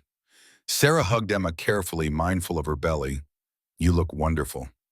"You lie beautifully," Emma laughed, "but I appreciate it." The children mixed immediately the way children do. Blake's son Thomas and James ran off to explore. The 2 girls, close in age, followed at a more sedate pace. Inside, over coffee and fresh pie, Blake regaled them with stories of California. The ranch was thriving. 40 horses now, with buyers from as far as San Francisco. Sarah had developed a training method that was becoming famous. "We're doing well," Blake said, his hand finding Sarah's. "Real well." "Proud of you," Cole said simply. Blake's eyes grew bright. "Means a lot coming from you." Later, as the women prepared supper and the children played, Cole and Blake walked the ranch. "Place looks good," Blake observed. "Better than when I left." Emma's influence. Cole pointed to the expanded house, the new barn, the improved corrals. She had ideas. Good ones.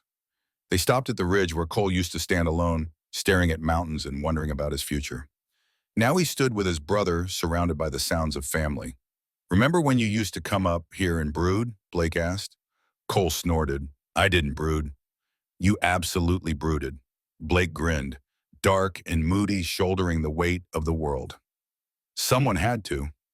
"Yeah, but Emma taught you it didn't have to be alone." Blake's expression turned serious. "I owe her for that. For making you see that carrying burdens together is better than carrying them alone." An unexpected visitor arrived before supper. A fine carriage pulled up, and Victoria Sterling stepped out. She was Victoria Montgomery, now married to the shopkeeper's eldest son. Her dress was simpler than it used to be, her manner gentler. Emma met her at the door with grace that would have been impossible 5 years ago. "Victoria, please come in."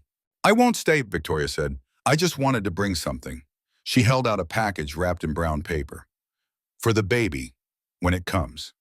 Emma unwrapped it to find a beautiful knitted blanket, the work of many hours. "I made it myself," Victoria said. "I'm not very good yet, but Sarah, the banker's wife, has been teaching me." "It's beautiful." Emma meant it.